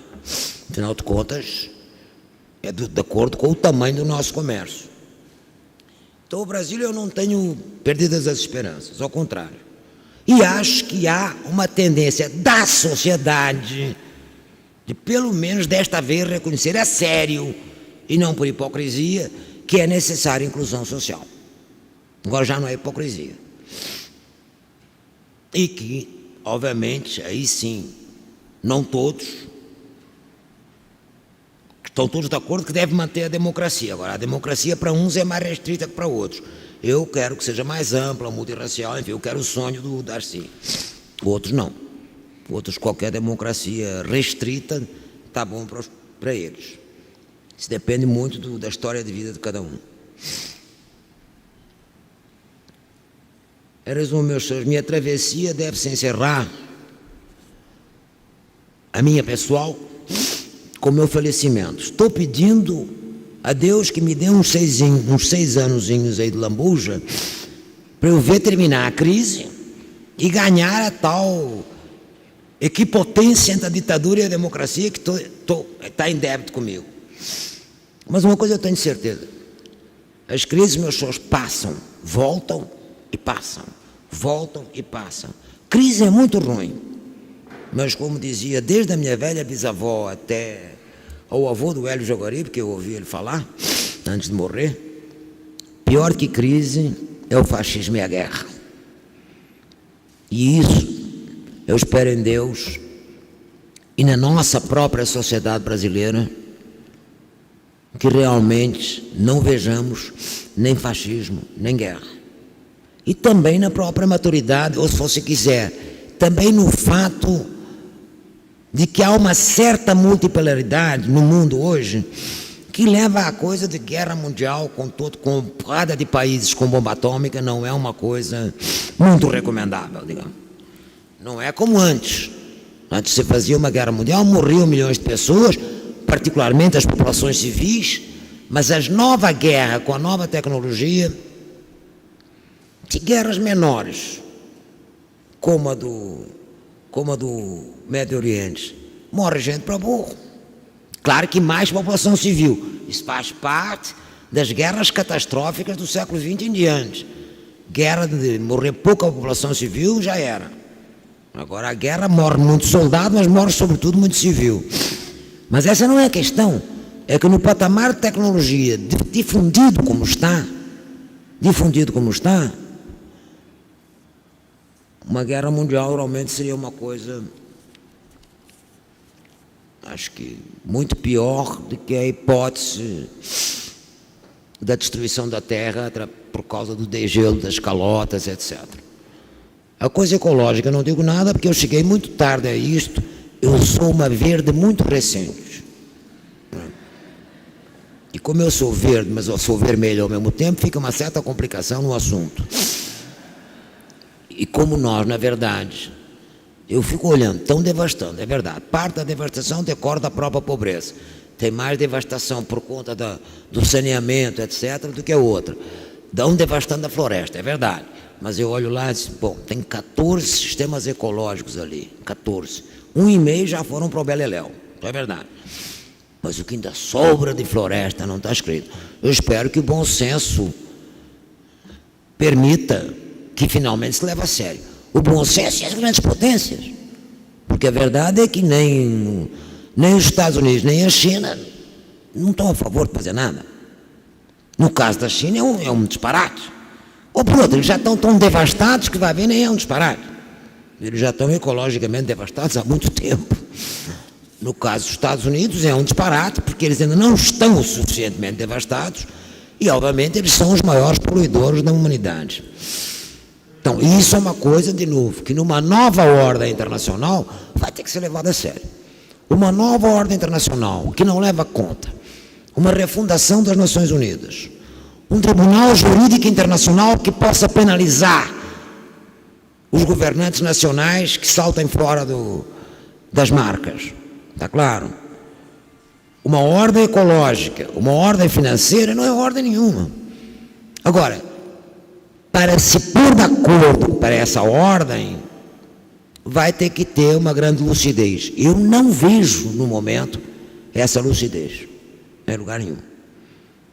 E tanto não vejo que os economistas só dizem besteira. Eu quero falar um novo Bretton Woods, mas não é um novo Bretton Woods que está se precisando. Eu não estou disputando que o dólar continue lá sendo moeda de reserva. Ótimo, todo mundo está cheio de dólar mesmo. Se não for o dólar, o que é que faz? Vai ser o yuan, a moeda chinesa, que nem conversível é conversível através de uma convenção pelo dólar. A moeda chinesa é dólar, meus senhores. Então como é que fica? Por que é que vai deixar de ser dólar? Vai passar a ser o quê? Vai passar a ser japonesa, ien, euro, mas como? São duas áreas pasmadas, que não crescem, é impossível. Não é, logo não é isso que eu estou discutindo. Não estou discutindo Bretton Woods para nada. Estou discutindo, ao contrário, uma ordem mundial mais equilibrada. Não quero um fundo monetário em que quem manda seja os Estados Unidos. Quero que os que aportam estejam lá. Tanto os japoneses quanto os chineses que aportam dinheiro para burro. E não mandam nada. Nada. Nem nenhum organismo internacional manda, nem os países da Ásia não têm poder nenhum. Nós não temos poder nenhum. O que é um absurdo. Então, o que eu estou falando é o seguinte: ordem mais equânime, no fundo, é uma hierarquia que dê o devido valor às populações e ao seu preço econômico, claro. E que não seja o disparate que está lá. Em nome do que a Inglaterra manda no Fundo Monetário. Ela é devedora secular do Fundo Monetário. Não aportou uma libra, porque ela é devedora desde a Primeira Guerra Mundial. Ué, não aportou nada. Então não está legal esse assunto. Não está legal, e isto aí vai ser um debate. Vai. A nossa diplomacia, que é muito competente, seguramente colaborará. Não por acaso estamos lá no grupo dos 20. Agora, eu não sei como a diplomacia chinesa colaborará, ou a russa, que são potências importantes. Os russos estão muito endurecidos por causa do confronto ali na fronteira. As zonas de turbulência são muito grandes.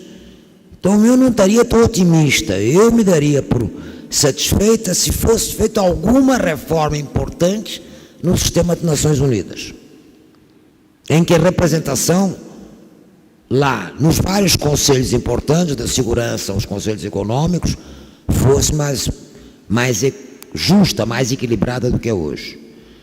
E isto é o que eu posso dizer.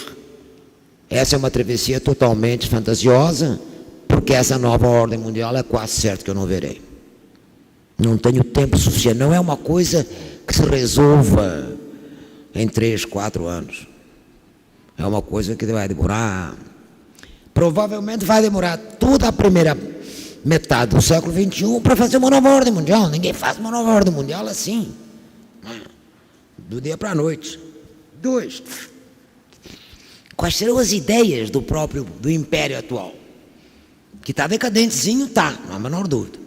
endividadaço, etc. Bom, sim, mas pelo mercado financeiro eles dominaram o mundo. Ué, por que dólar é a moeda conversível? É a moeda reserva. Porque a libra ouro fosse a moeda reserva, tudo bem, porque tinha ouro. Agora o dólar. Mas eu, como fui das primeiras a dizer em 80 que não era verdade que eles tivessem terminado a hegemonia, porque também, voltamos, os progressistas que não gostam dos Estados Unidos dizem lá, acabou a hegemonia americana. Bom, eu também não gosto, mas aí é o lado da paixão e da emoção. Mas tem o lado da razão. A razão me diz que não se acaba com a hegemonia de um país daqueles assim, brincando, né? E isto eu acho que a nossa Itamaraty tem claríssimo. Não é à toa que nós temos relações cordiais com os Estados Unidos, ninguém insulta os Estados Unidos, pelo menos as autoridades. O povo não gosta, mas isso, ou gosta e não gosta, desgosta, enfim, nada mesmo. Mas isso é geral. Isso foi esse senhor Bush que realmente desagradou de uma maneira astronômica ao mundo inteiro. Outra coisa, isso é a opinião pública, isso é a mídia. Para a ordem mundial, a mídia não dá contribuição nenhuma, porque a discussão pela mídia, em geral, é um mando de maluquices. Então, os senhores aqui, imagino que, salvo os embaixadores, e quem seja da área, ou diplomática, ou economista mais sênior, não tenha pretensões a dar sua contribuição à ordem mundial. Se der a contribuição à democracia brasileira, já está dando uma grande contribuição à ordem mundial. Essa eu tenho feito possível, meus senhores, e lutarei até o fim.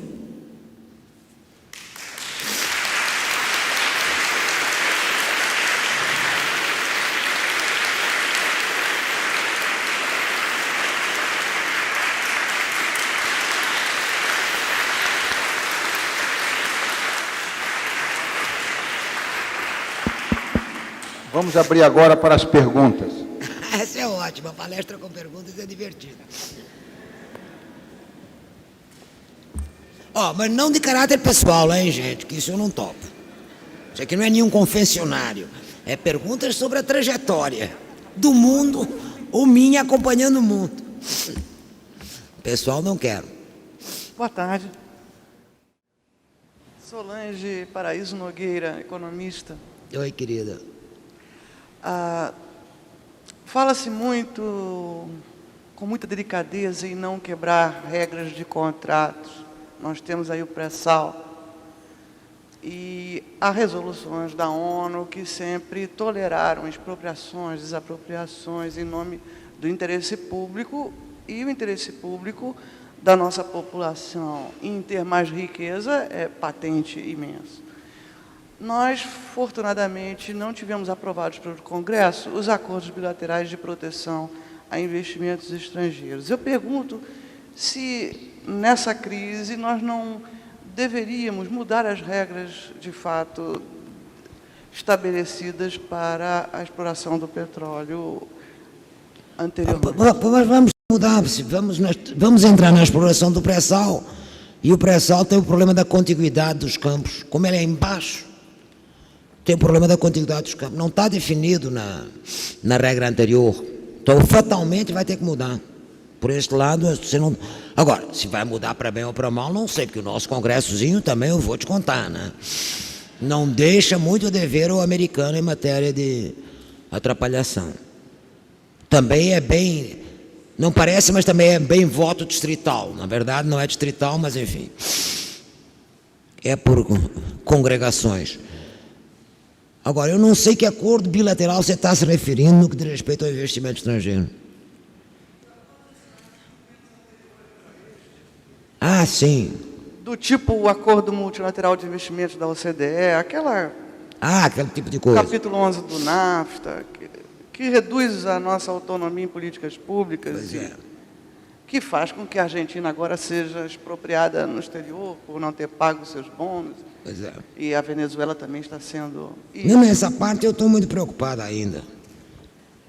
Eu não falei nada, e não garanto, sobre a nossa autonomia, porque depende muito de como é que as coisas andarem no mundo e aqui. Está claro? Eu falei na democracia, isso falei.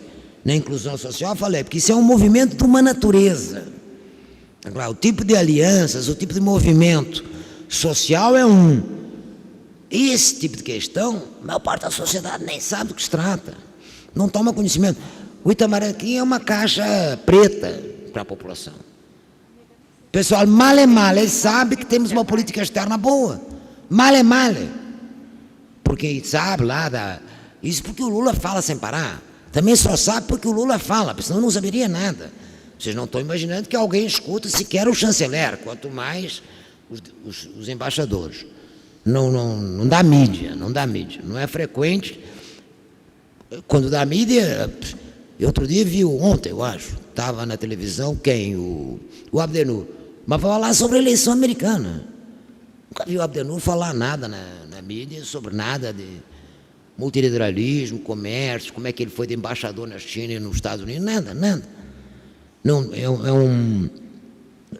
a carreira diplomática é uma espécie de carreira secreta, ninguém sabe, salvo os íntimos, o que foi que o sujeito fez na vida, que ele não presta contas, E por isso é que é raro, por isso que ele tem razão. O único herói diplomata é o Barão do Rio Branco, claro, esse aí prestou contas, era uma pessoa conhecida, mas é difícil você pegar um diplomata. Quem mais fala, mas não vai à televisão, é por coisa, é o embaixador, meu amigo, o executivo lá, o nosso secretário executivo, Samuel fala, mas por escrito, ninguém lê, lemos nós, ele fala para nós, Samuel, qual é o seu público? Nós, mas nós já estamos esclarecidos, não faz, a gente gosta de ler, sabe aquela coisa do autocongratulação? O Samuel fala, eu olho, aplaudo, e daí nada, porque não tem, ninguém dá ao Samuel eu nunca vi Samuel numa roda viva. Eu já vi Beluso, eu já fui à roda viva. Mas é porque somos economistas. É para discutir a inflação, ou crise, etc. Agora, eu nunca vi nenhum dos nossos diplomatas em roda viva. O mais próximo que eu vi foi o Marco Aurélio, que é assessor da presidência, que não é do Itamaraty. Enquanto assessor da presidência. Uma vez ele aguentou uma roda viva bem. Marco Aurélio, que é assessor da presidência, mas não foi ninguém do Itamaraty. Não sei se faz parte das regras da carreira, não tenho a menor ideia. Se a carreira toma por bem, talvez com razão, porque diplomacia é uma coisa muito delicada. A verdade é o seguinte, Banco Central e diplomacia são coisas muito complicadas, é dinheiro e diplomacia. Falar muito não é aconselhável, por isso que eu disse. Eu quando o pessoal das mulheres, não, você é que devia ser nossa presidente do Banco Central, isso é impossível, eu falo pelos cotovelos, como é que eu podia ser presidente do Banco Central? O presidente do Banco Central não pode falar. Eu tenho a impressão que essa é uma das razões, infelizmente, faz parte do território oculto. Dinheiro é um território oculto. Esta parte que me diz respeito, eu tenho feito o possível para não tornar oculto. De vez em quando vou lá e mando-lhe pau. Mas diplomacia eu não posso, eu não tenho informação, nem acho que me compete, honradamente. Agora eu vou lá e... Não, eu faço um elogio genérico sobre a política externa, ponto. Em geral não cito pessoas, não ofendo diplomata, nenhum. Nem mesmo aqueles do tempo do Delfim, que esses vão mais na televisão, mas nem esses. Não. Diplomata é uma coisa que eu levo a sério. Diplomacia eu levo a sério. Até porque ditadura é tão chato. Se só tem uma diplomacia mais ativa do ponto de vista democrático, numa democracia, numa ditadura, você pode ter uma diplomacia ativa. Não há dúvida nenhuma. Eu tenho certeza que a diplomacia do Geisel foi ativíssima. Tão ativíssima que reatou relações com Cuba, reatou relações com mandou aquele nosso embaixador para lá, enfim. Isso foram os ditadores. São duas coisas que complicam muito a cabeça das pessoas. A intervenção do Estado, em geral, é assimilada pela turma jovem à ditadura. Então, Estado forte, leia-se ditadura. Não é verdade. Mas a verdade é que eles foram fortes. Diplomacia de potência. O Geisel. Sim, mas é que o Geisel tinha um projeto de potência. Então ele fez. E estava querendo saltar fora da órbita dos Estados Unidos. Isso é que é verdade, saltou. Não pôs lá os pés nunca. O nosso, coitado, não, tem que estar sempre ligando lá, dizendo gracinhas para o Bush, o que é que vai fazer? Mas isso é outra situação, completamente diferente. Então, é complicado por isso. O Itamaraty, no tempo da ditadura, era um aparelho de segurança contra qualquer. Não se sabia nada. Sabia-se o que os amigos mais próximos, eu em geral sabia pelo lado dos economistas, sabia pelo Mário Henrique, sabia pela turma da outra banda, que me informava, não era direto, ninguém do Itamaraty falava nada. Então essa coisa aí é muito difícil de responder, eu pessoalmente não tenho informação. Na coisa do petróleo não, porque vai ter que mudar mesmo, ou então não pode enfrentar o pré-sal. Mais alguma dúvida que eu possa esclarecer ou mostrar a minha ignorância ou a minha impossibilidade de me manifestar? Fala, Oi, linda. Meu nome é Bárbara. Eu achei muito interessante a história da sua vida. Você é Bárbara da onde? Sou de Campinas, da Unicamp. Ah, da Unicamp. Oi, Bárbara. Aí eu queria saber mais sobre o futuro. Eu queria saber que conselhos a senhora poderia nos dar sobre como fazer do Brasil o país do futuro. Um país? O país do futuro. Eu não entendi a palavra. Que conselhos a senhora poderia nos dar? Não, mas fala no microfone, porque a última palavra, você tira o microfone da frente, eu não ouço. Que conselho a senhora poderia nos dar para que possamos fazer do Brasil o país do futuro? Do futuro, absolutamente, eu dou conselho para fazer do Brasil o país do presente, do futuro. Já estou cansada, quer dizer, você vai me desculpar, eu cansei de dar aqui conselho para fazer o Brasil do presente, do futuro, minha senhora, é problema seu do futuro, não meu. Eu não tenho futuro suficiente para dizer qual é o país do futuro, é o do presente, tá claro? Por isso que eu critico quando, por exemplo, agora, quando o Banco Central se atrasou, subiu o juro e se atrasou, subiu porque as matérias-primas subiram no começo do ano. E aí, obviamente, levou a rebordosa quando elas baixaram. Aí baixa. Aí não baixou o juro, ficou firme. Aí destrambelha o câmbio. Bom, estava em 1,50, quando chegou em 1,80, era para ter intervido. Só interveio quando chegou a 2,30. Está atrasado. Eu acho, a nossa burocracia, eu não sei como é a burocracia do Itamaraty, insisto. Isso é uma burocracia lenta, mas a do Banco Central é lenta. E são duas burocracias que não convém que sejam lentas, porque o mundo está dando muita viravolta. Então você, se vai muito devagar com as mudanças, toda a semana, vocês viram o mês de outubro ou não viram? Mês de outubro é uma coisa inacreditável, toda a semana tinha uma desgraça. Então das duas uma, ou você fica em cima, ou então fica muito ruim. Quer dizer, a minha impressão hoje é que, na verdade, quem fica sempre em cima é o presidente, isso eu não tenho dúvida. Mas ele não tem poderes nem informação para resolver. Ele diz lá a opinião, encaminha, mas não anda. Então tem três coisas aqui que andam lento, e isso é grave. Agora o Banco Central acelerou, porque também estava batendo pesado já, né? Então acelerou. Itamaraty eu não sei. Até porque o Itamaraty realmente a mudança do establishment americano tem que dar uma reflexão mais fina. Não é um negócio que seja para tomar decisões assim. São problemas mais cabeludos. E a coisa da infraestrutura. Nós temos a infraestrutura andando, mas está devagar. Então, nós temos problemas a enfrentar da seguinte natureza. Financeiro, número 1. Energia, número 2. Diplomática, autonomia e soberania, número 3. Nesse terceiro, a gente tem se reforçado na última década. Espero que continuemos a nos reforçar, porque realmente não sou candidata a pedir a estrela, uma estrelinha pró-simpático Obama, muito simpático, governo lá a terra dele, não me aborreça, tá claro? Não vai, assim não vai, senão você fica sempre torcendo pelo pior. Foi bom que ele tivesse ganho, sim, bom, mas assim como tem males que dão por bem, dão bens que também me dão por mal. O Bush era péssimo, mas a nós ele não incomodou, a nós Brasil, tá claro? Qualquer outro dizer, bom, já que não, então um igual ao Bush. Não, também tanto não, né? Porque o mundo também está aí para não levar porrada na cabeça.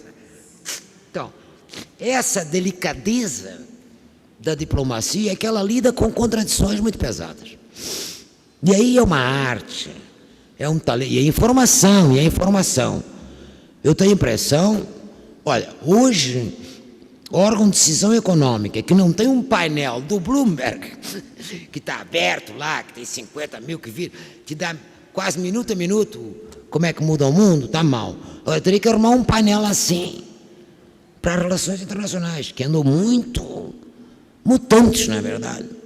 Não pode se guiar só pelos discursos, tem que ter informação das chancelarias, porque discurso fica complicado.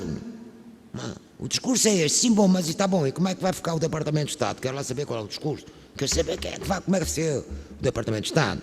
O discurso do Sr. Medvedev eu ouvi, e daí? Quero lá saber do discurso do Sr. Medvedev, quero saber como é que está por baixo, está claro? O mesmo a China, sei lá qual é a diplomacia da China, eu não entendo nada do que eles fazem, que eu não sei em termos gerais, chamado consenso de Pequim. Agora devemos crescer para dentro, perfeito, já deviam há muito tempo, mas continuaram crescendo para dentro e para fora acelerou demais, parece que levaram uma fubecada grande agora também.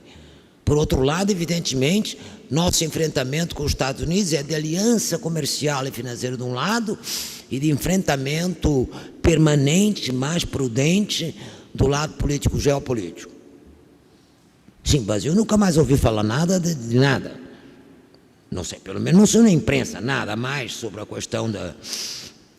questão de Taiwan, nada mais sobre aquele estreito. Ali eu ouvi falar? Nada. Então não sei. O nosso embaixador da China é que tem que saber se é que ele consegue, dado que ali é um país fechado, autoritário. E provavelmente haverá divergências dentro do Comitê Central do Partido Comunista. Exemplo, os liberais são os de Xangai. Esse tem uma atitude, isso eu já sei. É claro, os outros não. E o Quintal, o que é que ele é? É feito o nosso Lula, um pé cá, um pé lá, porque senão leva pancada. É justo, um país enorme. Então, o que é que mas e na verdade como é que se toma a decisão? Não sei. Não sei, isso é que é verdade. Ora, não sabendo direito como irá a diplomacia americana, nem a russa, nem a chinesa, fica difícil, não ou não? Eu acho. As demais diplomacias não têm o peso histórico. Nesta conjuntura histórica não tem o peso que estas têm. Essas têm o peso de fazer a guerra, o que é ruim. Tem o peso de criar uma crise numa zona de fratura onde pode haver uma guerra, independentemente de que se queira ou não. O que é ruim. Agora, nenhuma delas teve, nestes anos recentes, mais interferência do que teve durante a ditadura. Isso não teve. Isso é que é curioso. Durante a ditadura, a despeito de uma diplomacia dura do Geisel, o período de maior montagem de aparelhos ideológicos, aparelhos policiais, aparelhos de espionagem, foi a ditadura. Ali é que se montou tudo. E nunca mais desmontou. E que eu saiba, ainda não desmontou. Com a tecnologia moderna, então, a espionagem é facílima. Então, é uma coisa difícil de dizer qual será o país do futuro nesta casa, no que diz respeito aos interesses desta casa, Rio Branco.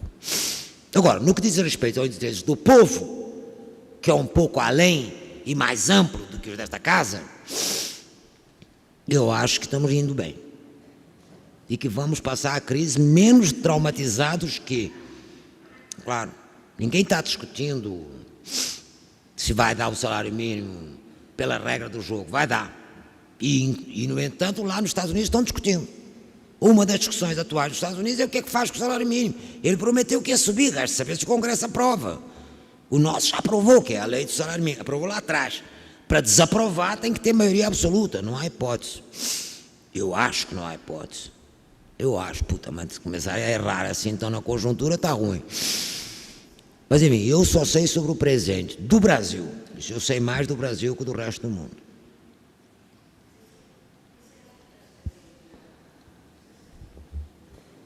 Tem que falar com o microfone, senão eu não ouço nada.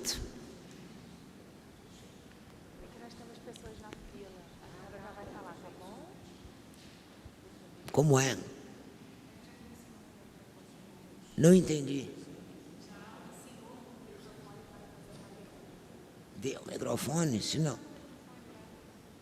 Lá onde? Boa tarde. Não, eu esperei a pessoa que falou sem o microfone. Desculpe, eu não estou ouvindo. Nada, a senhora é brilhante.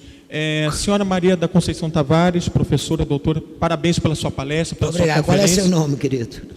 Meu nome, Identifique-se. prazer, eu ia me identificar. Meu nome é Klaus Berndt Miller, eu represento o comitê organizador do Fórum do Terceiro Setor de ONGs, uma federação de ONGs e movimentos, e a diretoria da ONG SERPAC, Serviço Paz e Ação Comunitária.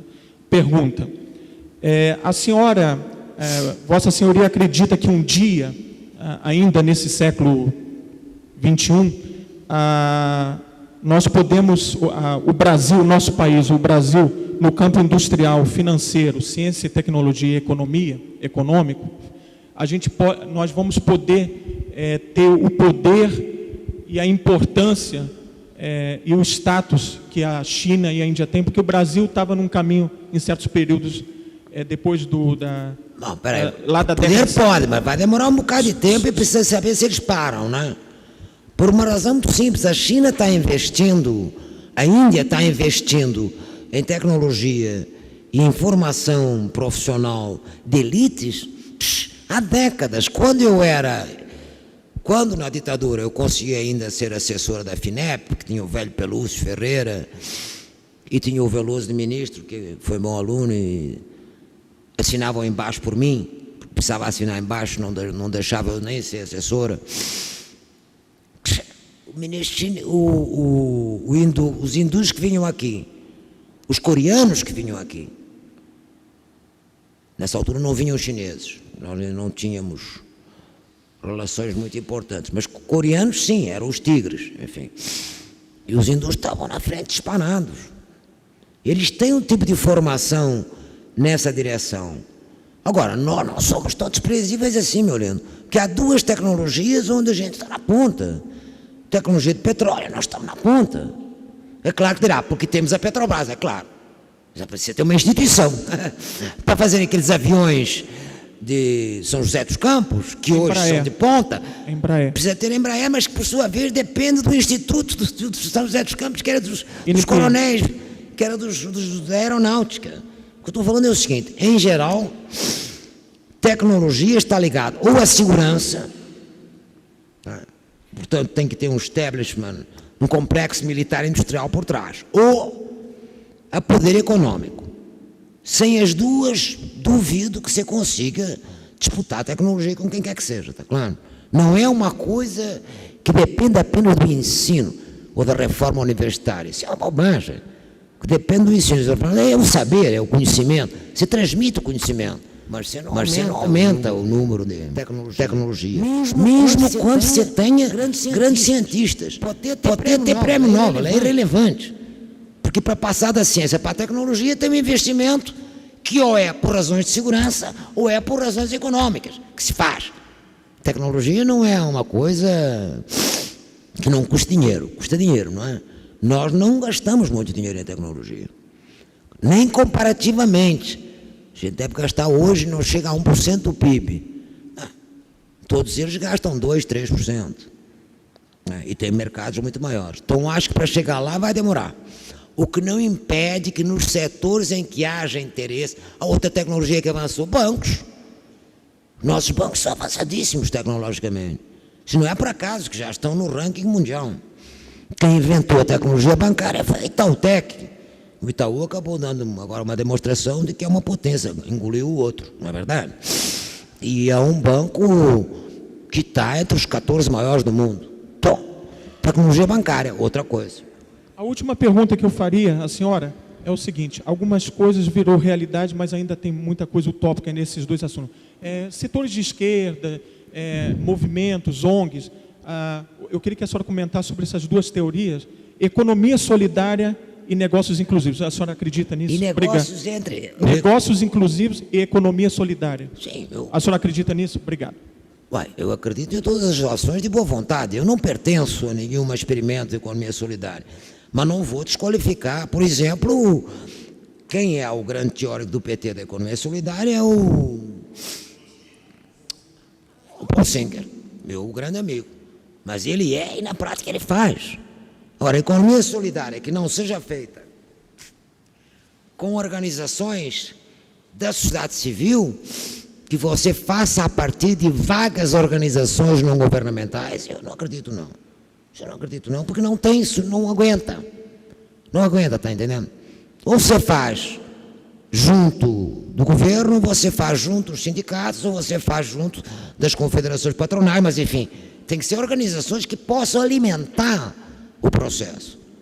Do contrário, é uma brincadeira, do contrário, você simplesmente está pedindo que o governo te dê dinheiro para você fazer. Às vezes, e como isso agora está muito complicado, porque do total das ONGs no Brasil, algumas não são lá muito católicas, são até bastante estranhas, né? Não estou dizendo católica no sentido cristão, estou falando no sentido de accountability, não são lá muito accountabilities, não tem credibilidade nenhuma, nem tem conta, não tem nada, não prestam contas, é ruim, mas eu não tenho nada contra. Eu acho que toda essa diversidade, o fato é este, inclusão social é hoje uma demanda mundial. Tem tudo quanto é organização da sociedade civil, não governamental e governamental, exceto em governos de direita, conservadores, lutando por isso. Por quê? Porque é uma pândega. Você passa anos e anos crescendo que nem um cavalo, os próprios Estados Unidos crescendo que nem um cavalo, e a desigualdade aumentando, e a pobreza também. Olha o Roaring '90s nos Estados Unidos, com o belíssimo Clinton, cresceu para burro, e nada. Piorou a distribuição de renda e aumentou a pobreza. Isto lá é a performance? Isso não pode. Isso antes era um privilégio dos subdesenvolvidos, lembra? Agora virou todo mundo subdesenvolvido, coisa que, aliás, o Furtado bem que previu antes de morrer. Isso do jeito que vai, não só o subdesenvolvimento não se resolveu, como está se generalizando ao mundo. Os Estados Unidos hoje é um país subdesenvolvido, endividado até as orelhas, tem pobre até pela saída da porta. Então é um país subdesenvolvido. Ah, mas tem tecnologia, tem grande banco. Bom, os bancos estão falidos, a tecnologia, para o que lhes sirva também não sei. Se é para fazer guerra contra quem, no momento? Ainda que mal pergunte. Então não tem sentido. O que eu estou falando é o seguinte, uma coisa é a tecnologia, já te dei a resposta. Outra coisa é a inclusão social. A tecnologia para a inclusão social tem a dar com pau. E todas as experiências que deram certo são válidas. Mas tem que adaptar às circunstâncias. Em geral, no caso brasileiro, e não apenas no caso brasileiro, em caso de países continentais, recomenda-se experiências territorializadas. Territorializadas. Isso vale para tudo. Bolsa Família, tudo isso deve ser feito em conjunto com outras políticas por território, que é para você não fazer uma política para cá e outra para lá, tá claro? Para ver se converge. Porque como todo mundo sabe que não tendo um conjunto de políticas que convirjam numa área em cima de uma certa população, ela não avança, fica só assistencialismo vulgar. Então, para evitar o assistencialismo vulgar, que é muito típico das ONGs, porque não tem, obviamente, projetos de longo prazo, nem coordenação, para evitar isso é que eu sou a favor de políticas públicas, embora possam ser executadas por delegação, por órgãos da sociedade civil. Isso já está ocorrendo, é? É um debate que tem estado muito mais avançado que os outros. Graças a Deus. Passamos décadas e décadas só nos preocupando com o crescimento e o resto era irrelevante. O resto era a tese do trickle down. Cresce que depois vai até embaixo. Nunca foi até embaixo que tivéssemos visto. Nem mesmo na China. Pelo contrário. Quem mais quer falar? Você, oi linda. Poderia deixar de fazer uma pergunta, Conceição. Clélia Piragibe, ex-aluna da Conceição do FRJ.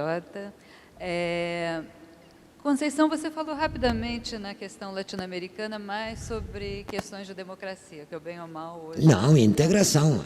Pois é, essa parte da integração que eu acho que eu gostaria de ouvir um pouco... Mas se foi junto, nós só conseguimos fazer a integração para valer quando democratizou a América Latina. Eu queria saber mais assim, um pouco do que você acha do futuro dessa integração. Perdão, aliás, eu acabei de dizer uma besteira. integração do ponto de vista comercial e de investimento direto